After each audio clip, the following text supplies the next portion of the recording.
segunda ronda del Campeonato del Mundo de Fórmula 1 2024, Gran Premio de Arabia Saudí, segunda ronda de las notas de nuestro profesor Martí Muñoz en una evaluación que empieza con, pues, el que no se presentó al examen ni siquiera, entonces no sé si puede tener nota. Pierre Gasly, ¿qué le has puesto? ¿Qué ha hecho Pierre? Claro, Pierre no tiene nota, evidentemente cae por un problema con la caja de cambios, lo detectaron durante la vuelta de formación, que perdió la sexta marcha y luego se desincronizaron el resto, abandonan la primera vuelta, entonces no hay absolutamente nada a valorar, lo dejamos sin nota. Al margen de eso, hombre, fin de semana delicado para Alpine, Ocon más o menos lo maquilló, pero hasta ese momento tenían los dos coches en la penúltima fila de la parrilla y Gasly unas 4 milésimas detrás de Ocon. Lo que está bien, porque es como, son auténticas migajas, ¿no? Pues penúltima fila de la parrilla, pero hay 4 milésimas, entonces está bien que la tensión y la rivalidad interna, incluso cuando el equipo está desapareciendo, pues se mantiene, lo cual se agradece. Pero Gasly sin nota, no hay nada a valorar de este sábado. Si hubiera que poner una nota al equipo Alpine este año, no sé cuál sería. No sé cuál es la nota que le has decidido poner a Lance Stroll, el señor que se salvó por la patria y al menos pues tuvo un poquito de fuegos artificiales para que nos divirtiéramos en la carrera. El único piloto contra el muro. Sí, el único piloto contra el muro y la nota son 4. Yo creo que es un suspenso. Claro. Lo vimos, al final fue causante del accidente que provoca el coche de seguridad y que definió por completo a nivel estratégico la carrera, que es un error claro de pilotaje, porque es un error el juzgar dónde está el muro, que es aún más grave porque este mismo piloto en esta misma curva ya se había tocado un libres 1. Igual, ¿eh? El incidente es idéntico. Sí, es verdad que el libres 1 es más suave y luego puede recuperar el coche al salir del toque y no acaba empotrado contra la barrera exterior. Pero es la misma curva, 2 errores el mismo fin de semana. Y si quieres ser malo, pues sabes que es un circuito pues, que te lleva a los pilotos al límite, que es un circuito que te busca las cosquillas y a Stroll lo encontró por partida doble. Entonces, el suspenso yo creo lo merece. Al margen de eso, Stroll clasifica décimo, 7 décimas por detrás de Alonso, que había sido cuarto. En la salida pudo pasar a Tsunoda, se estabilizó en esa posición y es ahí, de hecho, donde tiene el accidente, que de hecho ocurre porque tiene justo detrás a Tsunoda. Entonces está en un momento que estaba bajo presión, estaba intentando abrir hueco. Es un 4 y es un buen error. Siguiente en la lista, Guan Yu Zhou, que ¿Bien? Bueno, brilló en Bahrein y aquí, ¿qué nota le ponemos, Martín? Tiene un 6. Joe tuvo un sábado, no un domingo, tuvo un sábado delicado, evidentemente condicionado por el accidente de libres 3. Joe sale último porque no puede clasificar. Tú tienes accidente en libres 3, esa reparación a contrarreloj, que sale a Q1 con un minuto y medio de margen más o menos, pero no le da para abrir vuelta, apenas es una vuelta de instalación, así que acaba saliendo último. La carrera la empieza último y hace una estrategia inversa, que es neumáticos medios alargándolos más de 40 vueltas, terminar con blandos. El piloto que hizo el stint más extremo en ese sentido. Y entonces, básicamente, esto significa que pasa de ser último, 20º, a ser décimo con el coche de seguridad por haberse quedado fuera. Se quedó buscando un segundo coche de seguridad, una bandera roja que no acabó de llegar, estuvo décimo, undécimo. Y luego ya, para acabar de rematar las cosas, tuvo un problema en boxes. Tuvo una parada lenta, que de hecho creo que es la imagen, que es una parada que al final hace que sea 18º y no 17º. En caso de parada limpia hubiera estado simplemente delante de Bottas. Pero como en Bahrein, en el caso de Bottas, problemas con una de las tuercas, 2 dedos para Sauber. Y en este caso sí que ellos decían, ostras, estábamos peleando por un décimo, si las paradas limpia es una posición fácil, pero sí que si miras diferencias y haces 2 y 2, el 17º era la posición para Joe. Intentó ese segundo coche de seguridad, no vino. Aún así, con todo lo que ocurrió y sabiendo que la tuerca tampoco es su problema, habría estado delante de Bottas, es un 5,5, lo dejamos en un 6. Suspenso yo creo aquí para el equipo Sauber en las paradas. No sé si hay suspenso para Valtteri Bottas. Siguiente en nuestra lista, Martí. ¿Qué nota le has puesto? Nos queda con un 5, pero bueno, un 5... Vale. La gente que más o menos va viendo la sección ya acabas viendo, ¿no? Que 6 es una buena carrera correcta, y si vas a 5 ya es un poco mediocre, y el 4 ya es impepinable. Entonces la carrera de Bottas absolutamente carente de ritmo, solamente delante de Joe, y porque los mecánicos boicotearon una tuerca prácticamente, entonces es bastante desastroso. Y la carrera de Bottas fue un blando duro, pero con el añadido de que el neumático duro no le aguantó. Fue uno de los muy pocos pilotos que tuvo problemas reales de degradación, hasta el punto que entre la vuelta 31 y la 35 se le fueron 10 segundos de las manos, estando completamente solo en la pista, que es una situación extraña. y tuvo que cambiar y hacer una estrategia a 2 paradas, cambiando con un neumático blando. Y fruto precisamente de que esa parada lenta de Zhou había sido tan larga, pues incluso con esa segunda parada Bottas puede terminar por delante. Entonces Bottas empieza 16º, mala salida, pierde una posición 17º, 16º con el KO de Lance Stroll, con el coche de seguridad acaba parando en boxes pero mantiene la misma posición. Y esos problemas de ritmo del neumático duro, pues por ejemplo hacen que te lo pase primero Sargent, Ricciardo también lo adelanta, lo tienes 18º, es ahí donde tiene esa pérdida de tiempo, esa segunda parada en boxes, pero como el compañero tiene el problema en su pit stop, pues 17º y adiós, gracias. Pero es un poco grave lo de Sauber, es bastante obvio, y Bottas que de momento no acaba de entrar en lo que va de temporada. Todo eso el fin de semana en el que Audi completó el 100% de la compra del equipo. Siguiente clasificado, Daniel Ricciardo. Le está costando. Le está costando al muchacho. Y es un contraste, porque Ricciardo lo comparas con el Ricciardo que nos encontramos en el 23, ¿no? Y sobre todo un Ricciardo en el 2023 que te coincide con un Checo Pérez con muchos problemas en Red Bull y dices, ostras, pues quizá hay una segunda oportunidad, ¿no? Y en este caso Ricciardo, la nota es un 5, pero el Ricciardo sigue estando en un momento un poco frágil. Una carrera que está marcada por 2 momentos. El primero es una parada en boxes que para con el coche de seguridad con todo el grupo, pero es una parada muy larga, que se alarga unos 40 segundos. Y el segundo momento es un trompo, que lo vimos todos a 3-4 vueltas del final. Ricciardo hace un trompo. Solito, ¿eh? Sí, a priori sin consecuencias, porque en ese momento tiene un hueco de 15 segundos contra Bottas, porque Bottas no tenía neumáticos, entonces así de mal estaba que ni eso le aprovecha. Pero a la postre ese trompo de Ricciardo le cuesta una posición, porque por delante tenía a un Tsunoda con sanción de tiempo de 5 segundos, y en caso de no haber hecho el trompo y haber terminado las cosas bien, Ricciardo debería haber sido 15º. Entonces sí que el error tiene consecuencias. La carrera sale 14º en parrilla, con Tsunoda dentro de la Q3, de modo que ahí está un poco la comparación. Mala salida porque pierde una posición, con el accidente de Lance Stroll eso se transforma en una 14ª posición. Tiene entonces la parada lenta en boxes que lo echa a la última posición 18º, pero Bottas, carente de ritmo, pues le da caza. O sea, Ricciardo adelanta en pista Bottas, abre el hueco y básicamente poca cosa más. Acaba teniendo el trompo, pero como Tsunoda, digamos, como ese trompo realmente lo echa para atrás, no puede aprovechar la penalización de tiempo de Yuki Tsunoda y al final termina 16º, pero es como bien decías, es bastante gris la actuación. Gris la actuación de Ricciardo, gris la actuación de Yuki Tsunoda, diría también. ¿Qué nota le hemos puesto al piloto japonés, Martín? Tiene un 5. El problema de la carrera de Yuki Tsunoda es que se complica de inicio ya antes de comenzar. Y es verdad, con ese unsafe release que vimos en las vueltas de preparrilla, que dices, ostras, también tiene historia cuando sabes lo caros que te van los puntos y estás 9 en parrilla, hacer un unsafe release en ese momento, ¿no? Es un poco el cómodo de las cosas. Pero Yuki Tsunoda, que al final ayer era el piloto que empezaba fuera de posición porque salía 9º, en la salida lo adelanta Lance Stroll, lo tenemos 10º. Durante esa primera tanda, de hecho, vimos mucho a Yuki Tsunoda en imagen por Berman, que lo lleva justo detrás, y veíamos como el Ferrari estaba atacando con neumáticos blandos nuevos, pero el pobre Berman, que está aprendiendo cómo iban las cosas en ese momento, pues no podía con Tsunoda, para también con el coche de seguridad en ese momento, y durante ya el inicio de la segunda tanda, Berman sí que le da caza, entonces Berman pasa en pista a Tsunoda, que cae a 12º, y ya durante toda esa tanda, con los problemas de ritmo de Toro Rosso, si lo llamamos así, le pasa a Magnussen, Ocon y Albon, lo tenemos 15º, y la parada de Zhou, que todavía la tenía pendiente, es de un 14º. Al final cruza meta 14º, pero arrastra esa penalización de 5 segundos, que lo acaba desplazando detrás de Sargent. Es un 5, pero de nuevo, o sea, el coche no tiene ritmo, pero las actuaciones evidentemente no son perfectas, ni mucho menos. Entonces ahí queda eso. Siguiente en la lista, Logan Sargent, que estamos acostumbrados a verlo más abajo, pero joder, bueno, ni tan mal la carrera del piloto de Williams, que no te lo hemos puesto. Tiene un 6. Sargent es una buena recuperación, porque al final te sale 19º, te termina 14º. Y la verdad es que la carrera de Sargent hasta las últimas 10-15 vueltas era muy buena, porque estaba pegado la caja de cambios de Albon, luego las cosas se torcieron y lo podemos repasar. En clasificación fue 4 décimas más lento que Albon, que salía 12º, Sargent lo tenemos 19º, entonces ahí está la diferencia. Y el gran problema de Sargent es la degradación, un poco como le pasó a Bottas, pero Sargent se quedó sin neumático, según pasó la carrera. Y eso se hizo notorio, sobre todo las últimas 10 vueltas aproximadamente. Entonces, lo tenemos 19º en parrilla salida. Pasa Pierre Gasly con todos los problemas de caja de cambios que tiene, lo tenemos 18º. Cuando Stroll tiene el accidente, sube a la 17ª posición. Y en ese momento, cuando llegamos al safety y demás, Sargent, pese a estar 17º, está en un tren de coches de 7-8 coches que te llega hasta el 10º, que te llega hasta la zona de puntos, y que están básicamente peleando por esa última posición y pelearán hasta que llegue Kevin Magnussen y pase el código deportivo por el forro y haga lo que hizo.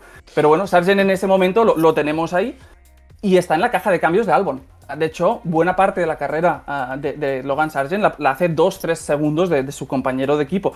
El único problema es que esas 10-15 vueltas del final hay un bajón de rendimiento y ahí es donde se produce la diferencia. De hecho, Sargent, si hubiera hecho la misma carrera que acabó haciendo Albon, habría podido recuperar un par de posiciones, pasando a Tsunoda, pasando a Ocon, y podría haber terminado duodécimo. Pero no tuvo ese subidón de rendimiento que tuvo el compañero. Entonces, es una carrera buena, porque realmente hacer 70-80% de la carrera a ritmo de Albon no lo solemos ver, pero es verdad que le falló la degradación y que no fuera alguna cosa de pilotaje. Siguiente en la lista, Esteban Ocon, el único Alpine que quedó vivo. ¿Qué nota le ponemos al piloto francés? Ocon tiene un 7, buena remontada, sobre todo siendo las cosas como están en Alpine, que las cosas prácticamente tiene el doble de mérito. De 17º, 13º, salía 17º, pasa Bottas en la salida, tenemos 16º, con Stroll, que tiene el accidente 15º, para con el coche de seguridad y vuelve a pista todavía en la misma posición, y ya durante la segunda tanda puede adelantar algunos coches. Pasa Albon, pasa Tsunoda para ser 13º, Albon acaba entrando después en carrera más adelante, pero como Zhou todavía tenía una parada pendiente, acaba maquillando y recuperando la misma posición. Y al final, pues es una pequeña remontada que, tal y como están las cosas en Alpine, está bien. Claro que cuando tú te paras a ver cómo termina la carrera Albon y ves que el primero de los Haas, que el año pasado sabíamos cómo iban en carrera, pero el primero de los Haas está 20 segundos por delante, pues la diferencia es un poco grande, ¿no? Pero bueno, es lo que es. Y al final, mira, como mínimo te gana en la comparación con Gasly. Es una buena recuperación, pero veremos si pueden hacer alguna cosa más este. Hay que hablar del héroe, hay que hablar del hombre que se sacrificó por la patria y que le dio a Haas una actuación estelar con Hülkenberg. Sí, Kevin Magnussen planteó una pregunta en el Gran Premio de Arabia Saudí, que si el fin justifica los medios. Y en este caso, en Haas tenían clarísimo que sí, porque claro, Kevin Magnussen termina el día con 2 penalizaciones de 10 segundos por asfixiar a Albon contra el muro y por adelantar por fuera pista a Yuki Tsunoda. Y esto en cualquier condición dirías, ostras, esto no está bien, pero sin hacer todo esto, pues sobre todo lo de Albon, sin hacer todo esto, Hülkenberg no es décimo y puntúa. Entonces, por eso mismo, Kevin Magnussen tiene un 7, porque a pesar de que lo que hizo a nivel deportivo está claro que es horrible, pero a nivel resultadista fue crucial, y la carrera de Magnussen en ese sentido todavía tuvo un propósito.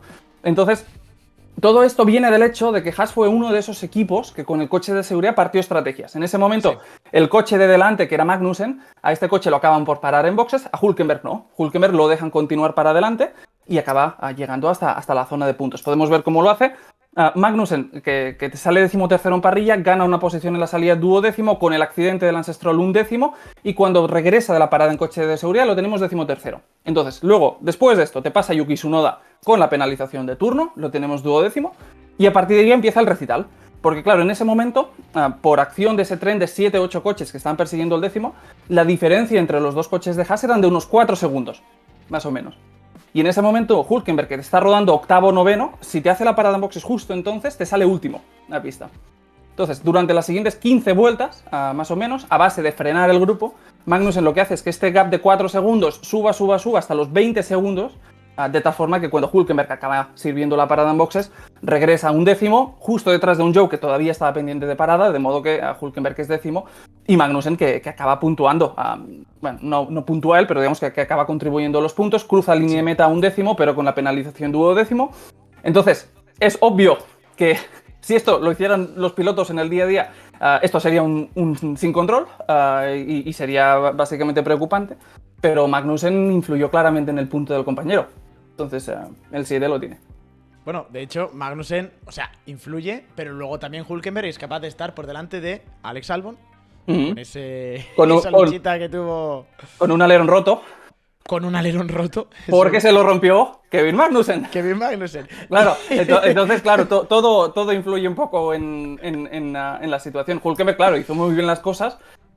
Pero es que lo de Magnussen yo no lo había visto nunca. Además, claro, es que te asfixia Albon contra el muro, dañando el alerón delantero, y la posición a Tsunoda, que es clave para controlar el ritmo y que no se te empiece a acercar la gente demasiado a Hülkenberg, esa la posición la gana con penalización. Es un jugón. Entonces algo está mal en el sistema de comisarios si esto puede ocurrir. Pero como ha ocurrido, es un 7. Y ahí está Alex Albon también con este 7 que estamos viendo, Martí. Con una carrera lastrada, obviamente, por Sí. esa lucha que tuvo con Kevin Magnussen. Sí, la nota es un 7, es una buena carrera, pero un Kevin Magnussen que lo frenó por partida doble, básicamente como efecto defensa, pero luego, como hemos dicho, por ese toque que le acaba dañando el alerón y costando algo de rendimiento. La carrera de Albon podría haber sido muy distinta incluso en la salida, porque te sale duodécimo justo detrás de Berman.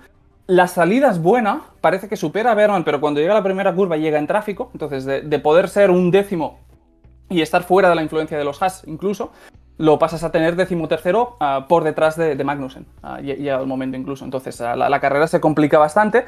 Con el accidente de Lance Stroll, eso se transforma en un duodécimo, acaba parando en boxes y te sale justo detrás de Kevin Magnussen. Y Albon es entonces, en el momento de la resalida, que le intenta un exterior a Kevin, que Kevin se lo aguanta durante una curva y media, y acaba saldándose con ese toque entre los dos, la penalización para Magnussen, pero que es un momento crucial, porque claro, si en ese momento Albon te consigue el adelantamiento sobre Magnussen, de entrada ya tienes el coche intacto, que no fue el caso, pero es que también esquivas todo este efecto defensa que fue crucial para Hülkenberg. Entonces, la carrera de Albon ayer, con la penalización de Magnussen, ayer Albon es un décimo, pero es que si adelanta a Magnussen en ese punto, seguramente el que puntuaba era él. Entonces, estuvo muy cerca. No lo consiguió hacer, sin embargo, y por eso Nico Hülkenberg se metió en la zona de puntos. ¿Qué nota tiene el piloto alemán, Martín? Pues Hülkenberg tiene un 8, el gran triunfador del día, sobre todo la historia heroica, ¿no? Sobre todo esta Fórmula 1 que hay tontos equipos, estos 4 o 5 equipos que parecen bloquear el top 10 siempre, ¿no? Que cuando alguno falla, en este caso, los puntos van mucho más caros de lo que estábamos acostumbrados y puede ser un poco la tónica de la temporada. En el caso de la carrera de Magnussen, salía 15º, pasa Ricciardo en la salida 14º, con el accidente de Lance Stroll es 13º, no entra en boxes y con esto sube hasta la 8ª posición, aguantando con el neumático medio, y poco a poco luego el coche empieza a ceder porque es lo que pasa en esas circunstancias. Le pasa a Russell, es 9º, le pasa también Berman, es 10º, aunque intercambian posiciones un par de veces. Y es ahí donde se produce el efecto defensa de Kevin Magnussen, que le acabará permitiendo parar en la vuelta 33, salir un décimo con la parada de Guan Yu Zhou. Hombre, con lo caro que van los puntos, es una gran actuación, es un 8, pero es una actuación más que individual, colectiva, yo creo, en este caso. Fue el ganador del equipo. Uno de los equipos que perdió este fin de semana, yo creo que es Mercedes, y hay que empezar con Lewis Hamilton muy atrás. Muy atrás. Hamilton, ¿qué nota? Tiene un 6, y lo dices bien con Mercedes, porque al final las quejas por radio no eran solo de Hamilton, sino también de Russell, ¿no? Y sabíamos que los Mercedes en este circuito, que era de curva rápida y tanta exigencia aerodinámica, sabíamos que no iba a ser su terreno, pero es que lo vimos cada vez que estaban detrás de un McLaren o de un Aston Martin, ¿no? Que en recta volaban, pero luego en las curvas rápidas perdían medio segundo por vuelta. Entonces no había forma humana de progresar. La carrera de Hamilton en este caso viene influenciada por una división de estrategias, que evidentemente no le sale bien, y empieza desde una 8ª posición en parrilla, aguanta posición durante la primera tanda hasta el coche de seguridad. Ahí Mercedes lo que hace es que a Russell, que va séptimo justamente por delante, a Russell sí que lo paran. Hamilton acaba alargando en busca de un segundo coche de seguridad que no se produce. Y esto le permite ser tercero de forma circunstancial, que hasta la 5ª posición en el momento de servir su parada en boxes, y como no había pasado nada, entonces claro, esa parada, pese a meter neumático blando, ya regresa 9º, lejos de todo. Parecía que el neumático blando podía servir para remontar, tanto con él como con Norris, vimos que no. Entonces es una actuación un poco gris, se la jugaron con la estrategia, pero sí, es un poco sorprendente en ese sentido la situación actual. Hamilton tibio, Lando Norris el siguiente en la clasificación, tibio también. Se dividieron como en dos, los Mercedes y los McLaren, 2 por detrás, 2 por delante. Norris, ¿carrera de cuánto, Martí? Carrera de 6 y también carrera un poco gris. Sí. Un de semana un poco gris incluso, porque al final Piastri lo supera en clasificación. Y eso, claro, evidentemente te hace que en el momento de dividir estrategias, Piastri recibe la buena, como Russell, podrías pensar. Y Norris no tanto, pero es que incluso así, en igualdad de ritmo, sobre todo la parte inicial de la carrera, a Norris lo vimos un poco más gris. De hecho, Norris sale sexto en parrilla, aguanta posición inicial, pero recuerdas que Piastri te empieza quinto, pasa a Fernando Alonso en las primeras vueltas, y antes de que se produzca el accidente de Lance Stroll, Piastri y Alonso con su DRS se empiezan a escapar. Alonso le mantiene el ritmo de Piastri y los dos empiezan a abrir hueco. Norris cae 2 segundos de Fernando, por ejemplo, ¿no? Entonces sí que incluso durante esa primera tanda hay una falta de ritmo. Cuando llega el coche de seguridad, McLaren optan por continuar. Esto hace que lidere 4 o 5 vueltas y evidentemente sales en las fotos, pero es una situación que si no se produce ninguna interrupción más, no te va a ninguna situación más. Y cuando acaba sirviendo la parada en boxes vuelta 37, regresa con un neumático blando en 8ª posición. El objetivo era la 5ª posición de Fernando Alonso, que en ese momento estaba a 13 segundos de diferencia, pero es que no hubo incidencia del neumático, ¿no? Pese a que todo el mundo estaba haciendo 40 vueltas con el neumático duro. Entonces, bueno, disparidad estratégica, esta estrategia no era la correcta y todo viene de la clasificación. Entonces es 5,5, 6. No, Piastri fue el que ganó este fin de semana. Sí, carrera un poco mediocre. Hay veces que una 7ª posición no tiene el mismo valor, dependiendo del coche con el que lo hagas o de quién sea el piloto. Y yo creo, Martí, que aquí en esta 7ª posición de Oliverman no va a ser un 10, pero casi, ¿no? Sí, es un poco la misma política Liam Lawson en su momento. Ahí la nota yo creo que es un 9 y es la historia, el fin de semana. Al final lo vimos en la votación del piloto del día, que estuvo destacadísimo.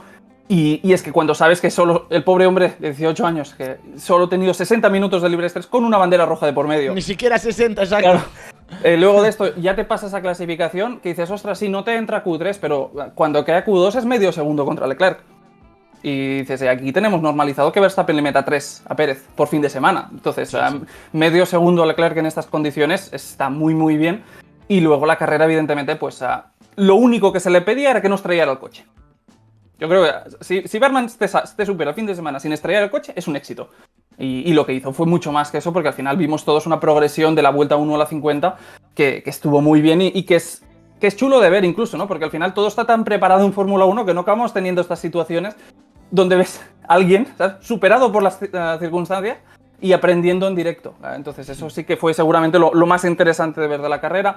La carrera lo veíamos un décimo en parrilla, aguanta posición en la salida, una carrera de menos a más, con un neumático blando pensado para adelantar, que no, en ese momento no supo hacerlo, vimos que le costó con Yuki Tsunoda. Con el accidente de Lance Stroll supera es 10ª posición, para en boxes es 12º, y ya a partir de ahí, el neumático duro, ya vimos a un Berman mucho más maduro, que terminó la carrera haciendo cosas realmente interesantes, ¿no? Entonces te pasa tanto a Tsunoda para ser un 10º, te pasa a Joey Hülkenberg, que habían alargado tanda, ya lo tienes 9º, cuando Norris Hamilton, que todavía están pendientes de parada, te acaban haciendo su pit stop, sube a la 7ª posición. Pero es que incluso lo destacable de la carrera de Berman no es que no estrellara el coche, sino es que si tú ves la carrera, las últimas 10-15 vueltas, estuvo en ritmo de los líderes. Entonces la progresión es espectacular. Todo lo que no fuera estrellar el coche estaba muy bien, pero yo creo que lo que hizo fue mucho más que eso. Entonces es un bonito 9.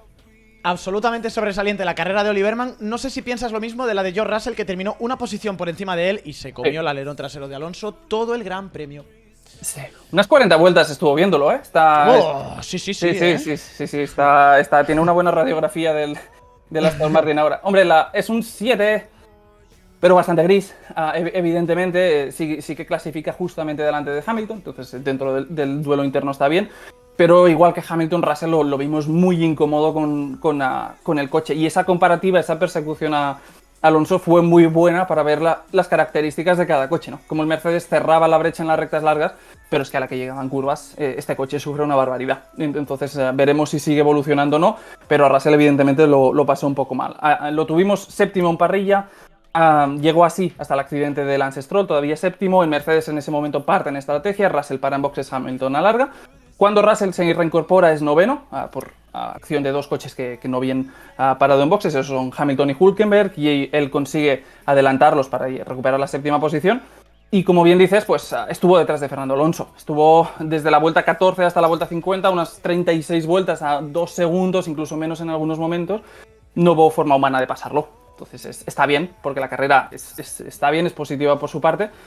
6,5, lo podemos subir a 7, pero la situación de Mercedes con las curvas rápidas yo creo que sorprende un poco verlo de una forma tan radical. Estoy viendo que Monvique en el chat de momento está aceptando casi todas las notas. Pregunta para el chat. Ahora viene Fernando Alonso. Quinto constitucional. Es el quinto constitucional de Fernando. Pero ¿qué nota le pondríais a Fernando? ¿Qué nota creéis que va a tener Fernando? Porque la carrera fue muy buena. A mí al menos es de estas que te quedan. Típica carrera de Fernando Alonso que te pasa por debajo del radar y que luego la repasas y dices, hijo puta, lo que ha hecho, macho. Sí, el tema con Alonso, sin embargo, es que si repasas los últimos años, tienes actuaciones de estas cada 2 semanas, ¿no? Tal cual. Y es al final es lo que acaba siendo el factor diferencial del piloto, que al final muchas veces, si ordenas pilotos por... si haces tops, ¿no? El top 5 de pilotos de la historia, claro, tienes los datos puros y duros, pero luego tienes una barbaridad de situaciones que son difíciles de leer y de poner en valor. Y Alonso, en este caso, los últimos 10-15 años de Fórmula 1 están plagados de actuaciones como esta. Entonces, te digo la nota y vamos allá. Veo que mucha gente casi lo acierta en el chat. Martín Muñoz, ¿qué nota tiene Fernando Alonso en este Gran Premio de Arabia Saudí? Pues Alonso tiene un 9. Alonso tiene un 9, un auténtico carrerón, superando expectativas en clasificación, porque evidentemente se te mete cuarto en Q3 a 3 décimas de Verstappen, a milésimas prácticamente de ser segundo, pero sobre todo la sorpresa está en carrera. Él decía en la preparrilla que esto era una carrera que las simulaciones daban séptimo, termina siendo quinto, entonces mejor incluso que el ordenador. Y está, muy bien, realmente, porque se supera lo que se esperaba. La carrera de Fernando Alonso, cuarto en parrilla, aguanta posiciones en la primera vuelta. Es verdad que Piastri le pasa bastante pronto en el primer stint, pero es la situación. Y a partir de ahí es donde empiezas a ver cosas que quizá se escapan un poco de lo que podías prever. Porque podrías pensar, ostras, ahora Aston Martin Fernando va a sufrir contra Norris con el segundo McLaren. En vez de eso, ves que Alonso tiene el ritmo de Piastri y se empiezan a escapar los dos de Norris, que es la primera sorpresa. Y la segunda sorpresa es que con un stint tan largo de casi 40 vueltas neumático duro, el coche aguanta.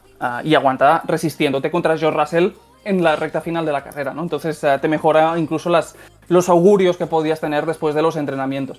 Entonces, con todo esto, cuando Piastri le adelantas quinto, se queda ahí hasta el accidente de Lance Stroll para huir de Lando Norris. Evidentemente, para meter neumático duro, regresa en séptima posición por detrás de Norris Hamilton, que habían alargado, no habían entrado. Cuando estos dos acaban entrando en boxes, recupera la quinta posición y poco más hay que decir. Defendió, se escapó primero de Norris, se escapó después en este caso, de George Russell en la recta final de la carrera y superó expectativas. Entonces está muy muy bien en un circuito en el que quizá se esperaba que viéramos un pequeño cambio respecto a Bahrein, pero es superando expectativas. Así que y te ahí digo está una cosa, aquí la nota al final está contando la acción de carrera. Anotas el fin de semana completo. Hubo un momento en el que dices, cuidado que este tío lo pone en pole, después de los entrenamientos libres. Sí, claro, evidentemente los libres son extraños de leer porque siempre tienes a Sauber liderando algún día de pretemporada, ¿no? Entonces, claro, los libres son delicados, pero cuando ves la clasificación y ves la igualdad Leclerc-Pérez y él ahí como tercer coche, evidentemente es una sorpresa. Y sobre todo cuando te paras a pensar que estás en un previo o unas horas previas que todo el mundo tiene muy asumido que este coche en ritmo en tanda larga no está. Y efectivamente quizá no está, pero sí que está para hacer actuaciones como esta. Entonces está muy bien. Vamos a ver la evolución. En este caso evidentemente es el gran qué. Porque se necesita evolución porque si no se va a ir para atrás. Por contra, veníamos a este Gran Premio diciendo, cuidado con McLaren porque es un circuito de curva rápida y limitante del tren delantero, que son dos fortalezas que tiene el coche. Y Norris tal y Piastri cual también. Sí, hombre, es una buena carrera. Y es verdad, Piastri tiene un 8 de nota. Y es verdad que, claro, si dejas a Red Bull al margen y a Leclerc en este caso con el Ferrari, pues Piastri es el vencedor moral de esta carrera de zona media, ¿no? Esta persecución en la que también estuvo Alonso, que estuvo Norris en la parte inicial de la carrera. Y es una buena carrera. Y sobre todo si la comparas con Lando Norris. A Piastri lo supera por 2 décimas en Q3. En un año en el que esperamos grandes cosas de Piastri. Entonces vamos a ver si puede mantener la tónica. Y en este caso, como habíamos dicho antes, pues McLaren parte estrategias con el coche de seguridad. Piastri, como está por delante, lo paran en boxes, Norris no, Norris alarga. Y esto marca la diferencia. La carrera de Oscar sale quinto en parrilla, aguanta posición en la salida, pasa Fernando Alonso en la segunda vuelta, ya es cuarto, para con el coche de seguridad, regresa a la sexta posición. Y es verdad que a partir de ahí nunca consigue deshacerse de Alonso, pero sí que como mínimo te rompe el DRS que durante la primera tanda lo había llevado ahí detrás. La carrera de Piastri... Con muy poca punta, además, perdona que te interrumpa, Martí, con un coche que tenía poquísima punta. Eso sí que hay que decirlo a favor de Piastri. Sí, y eso seguramente, evidentemente, lo pones a comparar contra Hamilton, que lo tuvo por delante después del coche de seguridad, y acabas con que Piastri se tiró 20 vueltas detrás de Hamilton porque no había forma humana de pasarlo, hasta que Hamilton hace la parada en boxes y Piastri asume la cuarta posición real. Pero podrías pensar entonces que Piastri durante esta primera parte de la carrera rueda condicionado y tiene ritmo para más, pero el hecho es que cuando Hamilton te entra en boxes, Piastri no se escapa más de Alonso, lo mantiene siempre 3-5 segundos de diferencia. Entonces está bien, Piastri es un 8, es una muy buena actuación, y en clave Aston Martin-Fernando Alonso, pues es también un puntito positivo, a ser capaz de replicarte esto incluso cuando no tienes al Mercedes por delante. Estoy de acuerdo, estoy de acuerdo. Charles Leclerc. Sí. Podio en Arabia Saudí, el único piloto titular de Ferrari en la parrilla de este fin de semana. ¿Qué nota tiene el Monegasco, Martín? Leclerc tiene un 8. Buena carrera. Hombre, carrera muy importante, evidentemente, porque es con Carlos Sainz de baja por apendicitis, evidentemente todo el peso del equipo te recae en un piloto. Y Leclerc estuvo muy bien, sobre todo el sábado. Yo creo que el sábado lo que hizo en la Q3 tuvo mucho mérito, porque te acaba clasificando a 0,3 a 3 décimas de Verstappen, en ese grupo que se debate por milésimas con Pérez y Fernando Alonso, que consigue la segunda posición, pero sobre todo es cómo llega ahí. Porque si tú te paras a ver toda la clasificación de Leclerc, incluso la primera tanda en Q3, estás escuchando que es un piloto que se te está quejando cada vez que calienta neumáticos, que está diciendo que el coche no se sienta normal, que te cambia la forma de preparar la goma para el intento final, y cuando lo hace la vuelta. Entonces la actuación a título individual realmente es muy buena, sí. y lo del sábado tiene mucho mérito lo que hace, y luego en carrera ejecuta. Y lo hace muy bien. Segundo en parrilla de salida, aguanta posición en la arrancada, pero ya en la primera vuelta está fuera del DRS de Verstappen. Pérez lo pasa en la cuarta vuelta y es tercero, y a partir de ahí aguantar hasta el final. Cuando te para con el coche de seguridad, regresa en quinta posición por detrás de dos coches que han alargado, pero los puede pasar sin necesidad incluso de que hagan sus paradas en boxes. Y ahí sí que es verdad que Leclerc te aguanta la carrera y te termina más o menos a unos 20 segundos de Verstappen, que es prácticamente la misma situación que vivimos con Carlos Sainz, con la diferencia de que Checo Pérez esta vez estuvo quizá un punto más fuerte, ¿no? Y Checo sí que pudo recortar la brecha y escaparse del tercero, acercarse al segundo. Pero la carrera de Leclerc estuvo muy bien, sobre todo la actuación el sábado, que sabiendo cómo empieza la Q3 y cómo la termina, yo creo que tuvo mucho mérito lo que hizo. Y nos quedan los dos primeros, nos quedan los dos Red Bull con el mejor coche. Segunda carrera consecutiva de Checo Pérez en la segunda posición. Y bueno, no te digo poca distancia frente a Verstappen, pero pasitos. Hombre, está muy bien. Checo ha empezado muy bien el año. Y ahí el contraste con Daniel Ricciardo. Ahí está. Y cómo terminamos 2023, porque Checo está empezando de fábula, la nota es un 9. Igual que en Bahrein, maximizando todo lo que hay en ese coche, haciendo todo lo que se le pide, y la verdad es que lo hizo todo bien. Clasificación es tercero, pero a 3 décimas de Verstappen, que es un margen más que aceptable, al final detrás de Leclerc por milésimas, nada a criticar ahí. Y ya cuando empieza la carrera lo pasa a las primeras de cambio vuelta 4, y a partir de ahí adiós muy buenas. Pérez en esta carrera que se escapa con Verstappen, de hecho hace la carrera 6-7 segundos de diferencia, te acabará la carrera con unos 10 segundos sobre Charles Leclerc, entonces un paso adelante respecto a Bahrein, donde no pudo irse más de 2-3 segundos de Carlos Sainz. Aquí la brecha contra Verstappen es más pequeña si cabe, y un Pérez que evidentemente a nivel estratégico, cuando llega al coche de seguridad, en Red Bull no inventaron, hicieron doble parada. Porque sí que muchos coches, Mercedes, McLaren, estamos diciendo, pues, este paró, este alargó, esto y demás. Aquí evidentemente pues no iban a poner a Verstappen en apuros, pero hicieron lo que tenían que hacer, la mejor estrategia para los dos, una segunda posición y un 9 merecido para Checo, que empieza muy bien, que mola mucho verle así porque costó ver este Checo durante el 2023, sobre todo a partir del mes de mayo, sí. y ojalá pueda aguantar la tendencia, porque es así como te revalorizas y vienen cosas buenas. Pues Checo Pérez un 9 y Max Verstappen, segunda victoria consecutiva de la temporada, dominando de cabo a rabo. Menos mal ese safety car que al menos no le dio el Gran Chelem. Pero, de nuevo, como decimos, los 10 se reservan a actuaciones memorables, a actuaciones irrepetibles. ¿Y fue memorable o irrepetible lo que hizo Verstappen en Arabia Saudí? Hombre, fue un recital y un paseo militar, pero seguramente no lo recordaremos de aquí 4 o 5 años. La carrera es un 9, evidentemente es una carrera perfecta. En ejecución y evidentemente podrías pensar que estuvo incluso más suelto que en Bahrein, porque claro, la clasificación, la pole position que hace, tiene 3 décimas de margen, pero es que incluso en la pole de Bahrein, recuerdas que Leclerc en la Q2 había sido más rápido que la pole de Verstappen, sí. Entonces dices, ostras, pues si Ferrari hubiera hecho las cosas bien, tendrían la pole de Bahrein. Aquí no, aquí directamente Verstappen 3 décimas de margen, la carrera aprieta en la primera vuelta, descuelga Leclerc del DRS y adiós, muy buenas. Acaba la carrera con esos 6-7 segundos de margen sobre Checo Pérez. sin opción a la oposición y paseándose. Y está muy bien ver estas actuaciones por parte de Red Bull, porque dirías, ostras, esto es lo que tienes cuando tienes estabilidad y un proyecto continuista, ¿no? Y con gente que lleva muchos años. Sí. Y luego te paras a pensar pues que si Helmut Marko volvió en un jet privado distinto que el de Christian Horner, y si Christian Horner quizá no llega a Australia. Entonces, bueno, Red Bull lo tiene todo este inicio de año, que es el fruto de la estabilidad y el reality show. Así que a ver cómo evoluciona la historia.